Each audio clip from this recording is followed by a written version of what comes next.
Hey everybody, and welcome to the lounge, all my fellow loungers, chillers, ballers, and grillers. What the hell are you doing? Product placement, dude. Oh, nice. I think the Etsy store might need to have the logos in the back of the hat instead. Yeah, that's a great idea. Because then you can see it. Like, I don't wear my hat forward. And you know what? Unless I'm trying to keep sun in my eyes, then I wear it forward. That's true. It's way cooler. And if my sisters watched any of my videos, they'd see that, but... Let's see what happens, guys, so you guys know the truth.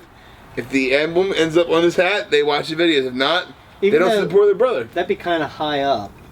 I would still see it, though. That wouldn't be too bad. Is that a mark on my hairline or just the hat itself? No, I'm talking about that. You can't wear it like that yet. Anyway, guys, we're doing a Keeping It Real today. Woo! All about image. No, I'm just kidding. All about it and how you wear your hat. No, well, yeah. That's important. It's backwards. No, guys, we're going to do something. I tweeted out today, and I wanted to topics because, frankly, it's hard to keep coming up with new topics for this. That people care about, because we might think something's cool and then it's not. So I did one a long time ago on anxiety, depression, and stuff. So people were tweeting about that and everything, and then I was like, you know what? We're going to hit anxiety, depression, and motivation. Because somebody else tweeted out about motivation. Why not do all three? I think they all kind of intertwine. They do. They're all connected. So let's talk about... web we weave? Yeah. That's like hippie stuff. It's like when you do this and you have somebody like... Yeah, and then... Lift up that finger. So we're going to start out with anxiety, right? Now, Joe, do you deal with anxiety? Every day of my entire life. Name something that you're anxious about. Making enough money to support my family. Like, so I'm in sales, guys. So you gotta understand, every month I need to hit a certain amount of goals, a certain amount of sales to get any kind of bonus whatsoever. My bonus is probably about 50% of my salary. So without making my bonus, it's like I will better pay my mortgage, my car payment. So every single month there's that stress there, right? So that anxiety is there from day one. If I have a good day one, then it kind of snowballs down. If I have a bad day, like today I didn't have any sales at work, so now I'm worried about tomorrow. Right. And anxiety is there all the time. It's always there. Yeah. I think when you're a parent, anxiety is naturally involved in it. Because you're always worried about your kid. I'm worried about losing a house with 3 kids and a wife. But you could be at school worried about your test. You know what I mean? Because anxiety is there all the time. Exactly. It's like a sixth sense. It's almost like a superhuman, like a Marvel comic book, like a sixth sense, like Spider-Man. Yeah. If you use it correctly. And everybody deals with it different. Some people can't even help themselves because they have a chemical imbalance or something that's going on, so it's gives out anxiety. of control. Yep. Yeah. Like too many people give you anxiety. Like you get worried about what's going to happen. How do you deal with it? Like when it starts getting bad, do you deal with it? It depends. I mean, I have my crutches, like overeating, obviously. That's one of the way you deal with anxiety. Yeah, but I mean, it's obviously something, you know what I mean? I'm not making a joke about it because it's uncomfortable for me to talk about it if I don't make a joke about it. Right. But yeah, I mean, I overeat, I drink too much sometimes, but typically, now that I'm an adult and I'm older, my anxiety, it's all about the support system. Mm-hmm. I come over and talk to you about stuff. If I can't talk to my wife about it, I talk to her about it. If it's day-to-day life, but it's always something. You need someone there to be able to talk to. I think helps you get through it. Right. And, I'm trying to think about like what makes me anxious now, and I'm like I can't come up with too many things right now. Come up with. But I know that like what you had mentioned about kids, and I know that when my son was born, not now. My anxiety was wow. It went through the roof, and when he got to the age of driving.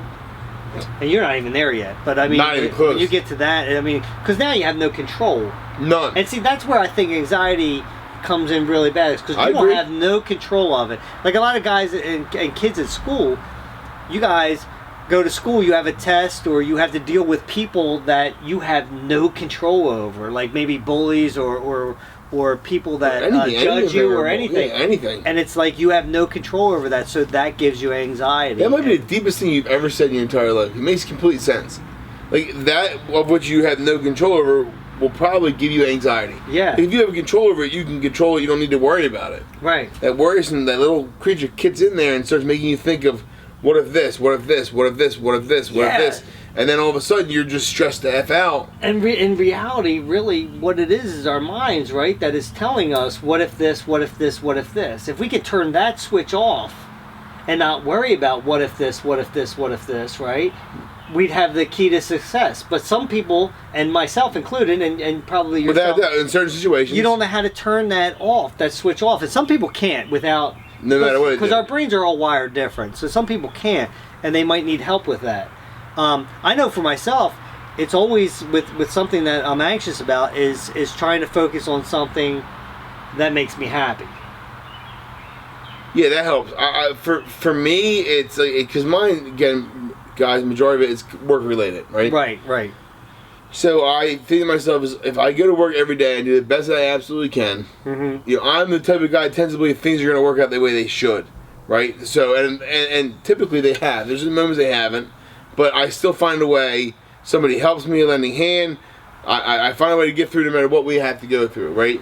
And I try to remember that, because like if I look back on when my first son Carson was born, and how stressed out I was making way less money then, way more stressed out because we weren't used to anything. I look back on those times, all I remember him is being a cute little baby, mm-hmm. how awesome everything was. I was in this little house, everything was perfect. Right. You don't remember all of this stuff that you dealt with because you know how it turns out. Right. You know what I mean? And guess what, guys? No matter what you're going through, how anxious you are about stuff, it's gonna work out. Right. You don't have people that are gonna let you fall on your face. If I had a time where I couldn't pay my mortgage, and somebody would bail me out, something would happen where I could make things happen. You gotta focus on the end goal and know that as long as I'm going into something, I'm doing everything that I can do to be successful, then it'll end up working out. And he's not saying that it's going to be easy. No. He's not saying that at all. Because you can't tell me that. Right now, I'm at a good point. Right. If I wasn't, you can't tell me that. No. It's going to be hard to hear. Right. But it's the truth. And the fact is that I believe that some, including myself, and I don't know where everybody else is, because I can only talk basically from my own experience, right? And same thing with you. Yep. But I do know that myself, I'm my own worst enemy, and it's the way that I can actually kind of transform my mind and change the way I think about certain things to make me not as anxious about some things, right? Gain perspective. But we're going to go to the next step now, which is depression. I feel like we did like 4 different videos on all of these, but Yeah. Oh no, we could. But anxiety leads right into depression. Into really depression, especially if you let it get a hold of you. Yeah. Right? If you let them what ifs control you. Yeah. Right? So you're now all of a sudden thinking about the worst case scenarios, and that's usually what happens with anxieties. Is your brain is going through the worst case scenarios without a doubt, instead of the positive things. Because if you had the positive things going through your mind, you probably wouldn't be anxious about whatever you're dealing with. No, because you would know that things would end up working out. You feel calm about it. Yeah. So it often ends up in depression, and you go through it, and there's them voices in your head that you will hear, the saying, oh well, you're gonna fail this test. You're just a fat, pathetic loser. You're never gonna amount to anything in life. You're not any good. You just got lucky. Yeah, and then it gets you into that state where you actually are accepting. You see, so depression is actually an acceptance of your anxiety. It's an acceptance of your doubt of who you are as a person. Like just so, perfect example, guys. Because this all happened on camera. There was that one whenever we were filming that one night when we did that hot peanut challenge and mm-hmm. Swift got and I didn't. At that point I was probably the heaviest I've been since I started dieting originally when I first started my YouTube channel. I was kind of down on myself about that. Other things, other things didn't happen that I wanted to have happen. I found I couldn't do certain things. Right. That made me upset. And then we're doing this whole thing, and he's like, "Hey, if you eat this, you get 5 Ethereum." Right. And I'm like, "Oh, that first one's real bad, but I can do it." And I don't do it. I decided not to do it because the first one was so bad, and then Swift comes in and does it. Right. I remember leaving your house, and you guys called me out on it. Leaving your house and being, man, I am the biggest loser, and all because I couldn't eat this stupid nut. And I watching it back in hindsight, it's not a big deal, but because everything else that was going on, I was having a bad month at work, and this was happening. Everything else was going on. And then somebody put a little thing in his ear because I had told him, I said, "Yo, I don't want you to have a heart attack." And Joe has always been worried about a heart attack, right? Well, because I'm overweight, it makes sense. Well, I mean, no, you're not saying that, but for me, but so he was worried about that, and I put this little thing in his head. Doubt, you know what I mean? And I'm like, he's telling me not to do it. Maybe I should really not do it. And then I see Swift just handle all your balls. Yeah, and I didn't. And he did. He handled all your balls in his defense. And I didn't even mean it like that to Joe. What I meant from that is I never saw Joe on any challenge that we ever did. Challenge. Anything that had to do with like the bunny challenge with the for whatever. Put a lot of shit about. Or like sour or anything. Even though you hate sour. Yeah, sour's not. you still were a boss at almost I would still everything, do it. I would still go for it. Especially when it came to heat. Yeah, I would still go for it. And all of a sudden, I see that first Man, one. it killed me. You know, so I was like, I don't know, man. I've never seen you like this. But so you guys, watch these videos. You can see my mindset. I mean, seriously, I completely changed. And then the whole thing with the Fortnite thing, right. I went in and played it, and I did horribly. And they're little tiny things, but when they add up and you have that doubt in your mind about who you are and what you can do, those little things can add up. And all of a sudden, now you're like, I'm a loser. I'm a fat loser who's 39, and I'm not doing anything for myself. You know what I mean? You feel horrible about yourself. But then you have people... Like, lucky for me, Larry, just in there, who are like, dude. I was hitting you up right now. Yeah, you were like, off no, tonight. Right, you know, is everything going good? And you need that, though. You need that support to be able to talk to people to get you. I don't know if we're ready to transition yet, because you probably have something to say on the depressed side of it. But you need people to help you pull you out of where you're at now and bring you to the next section, which is right.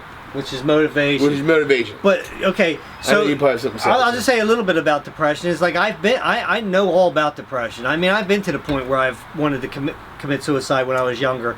I know how that is, how that seeps into your mind. And often we're our own worst enemies, and we let these thoughts like creep in. Very often. But we're going to go to motivation now, because motivation is influenced a lot about the other two. The other two. I really agree. I think there's steps towards the. Like, it's almost like you start here on top and you go down in the valley, which is so anxiety leads you down to depression, and then you come back out of it, and now you're on your way back out of it, you're hitting the motivation section. And motivation can be either way. You can have no motivation, or you can have motivation, right? I think it all depends on how you react to the situations, like the fight or flight. Yeah, you can accept the depression and the anxiety. Or do you fight for yourself? Or does that change you and you go for motivation? It turns into motivation. Or do you have the right support system to go for the motivation? Right, I think that all has to play with it. And again, there's another thing that, you know, when you are going through a diet or working out or anything like that, it's important to have a support system where somebody's going to sit there and say, and maybe accountability. Without doubt, accountability is a huge part. Yeah, because then you feel guilty, right, which leads into it all. It leads back into anxiety, back into depression. And right, it's a circle. It's all cyclical. Yeah, exactly. And I want everybody to remember out there, like, we're human, so we all fail, right? We all fall, we fail, but we can succeed. That doesn't mean we fail for good. No, you just get back up. Exactly.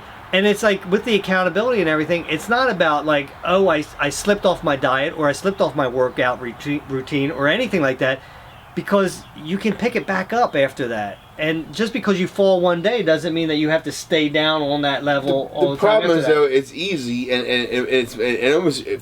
in faith for me, it's the devil working against you. You know what I mean? Like, it's easy. So, like, a long time ago, Pastor told me, or it could have been youth group, whatever.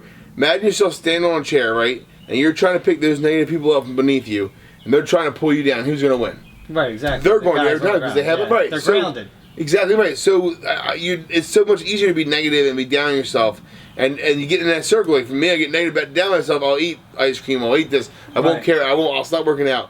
Or you can turn it the other way, and if you have somebody saying, "Look, you know, you're better than this. You know, what was your problem the other day? You know you're super dope. You know you're boss. Why are you being such a puss?" Sometimes you need to hear that. Okay, so I'm going to ask you a question, right? It's like, how do you get motivated, and how do you stay motivated?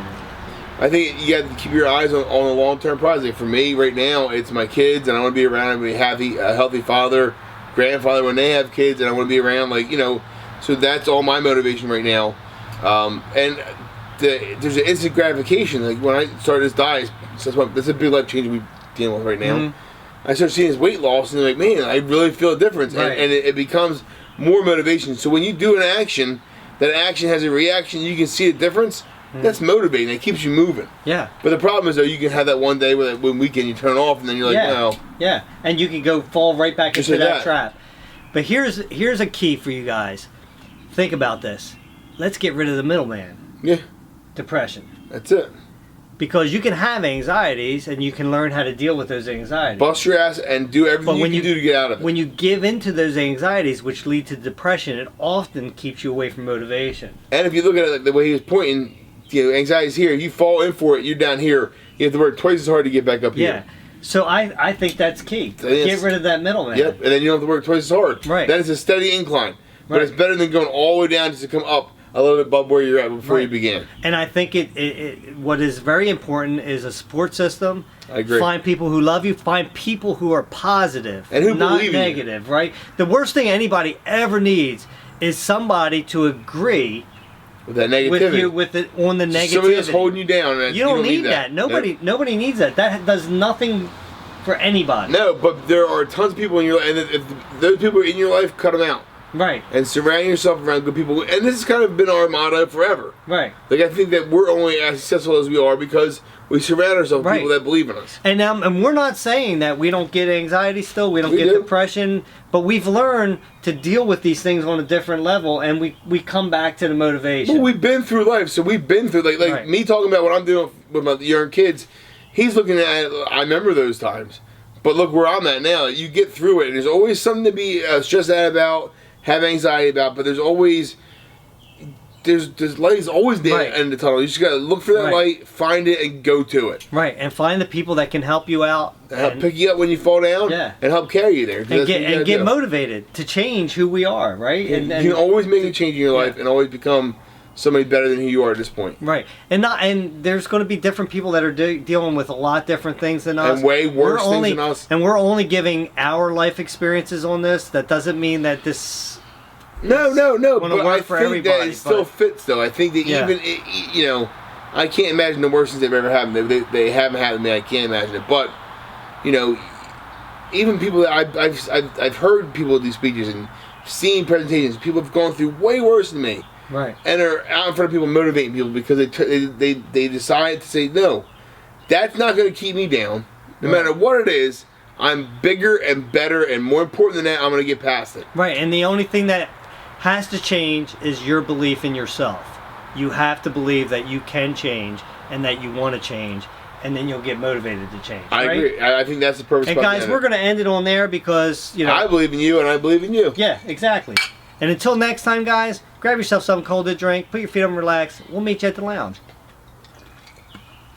And one last word. Sorry.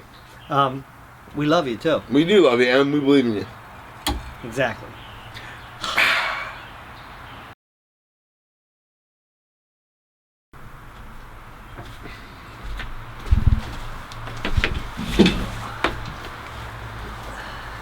You need to turn your hat backwards. No, I don't. Go ahead.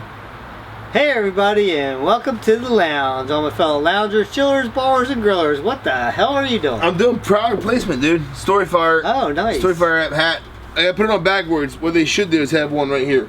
Just talk to your sister about that. Yeah, that actually is a really good idea. Because then I'd be there the whole time, but I don't wear my hat forward. You can't see this face. This is it. What were you going to say? You can't see that. I don't know. I don't know what. Anyway, guys. It doesn't matter. We're going to do a video of keeping it real. I'm super comfortable. We're here at the lounge, guys, and When's the last time we were at the lounge doing a video? Me and you. The kiss my ass video, maybe? Should we do the kiss my ass? Nope. Not getting on that. He's like, put his foot down a little bit. Yo, we got too much headroom on here, don't we, on the camera? Kind of feel. I don't know how you got to that. Is that a bad thing? No, but seriously, guys. It sounds headroom sounds awesome. Hey, remember Max Headroom? Headroom. Max Headroom. Headroom. Yeah, dude. Yeah. He did Coca-Cola commercials. That was a long time. See, I just messed up the whole video right now. Was it RoboCop? Man, don't you hate when your shirt goes like under your rolls? It's just a story of my life. I didn't think you were going to say something I would even relate to. Guys, today we're doing Keeping It Real on how does it feel to have your shirt go under your rolls. Yeah, it's like, yo. It's a pain in the ass. Chill out. This is fucked up. Oh, we got started all over that. This will be in the bloopers at the end. My stomach is growling so bad, dude. You know what I get to have tonight for dinner? Fucking lunch meat rolls. Sorry. Because I can't have the bread today. Bullshit. You ready? Yeah. Is it tilted or is it me? It's not tilted. I think you're tilted. No, it kind of feels like it's tilted towards you. Like, doesn't it look like that way? Yeah, it's my entire life it has. No, is my entire life, Larry. No, it is definitely tilted, dude. Is it? Oh, wait. I don't think so, dude. Yeah, this leg has to come down. Wait, further. why don't you just a little bit? Oh. Right there. I think you might be right. Yeah. I think you might be right. All right. Yeah, I don't feel like I'm so tilted now. I still feel tilted. Why does it look like we're... I'm way taller than you, that's don't why, we need dude. more headroom? Or no, we have too much headroom. Is there such thing as too much headroom?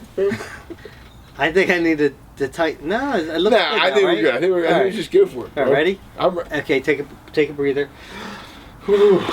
Shit, I feel like... Wait, they put feet up now. And on 3. Ready? Don't count. Hold on. Yep, I feel good. Yeah, button up shirt on. Okay, ready? Yeah, man, I'm fucking ready.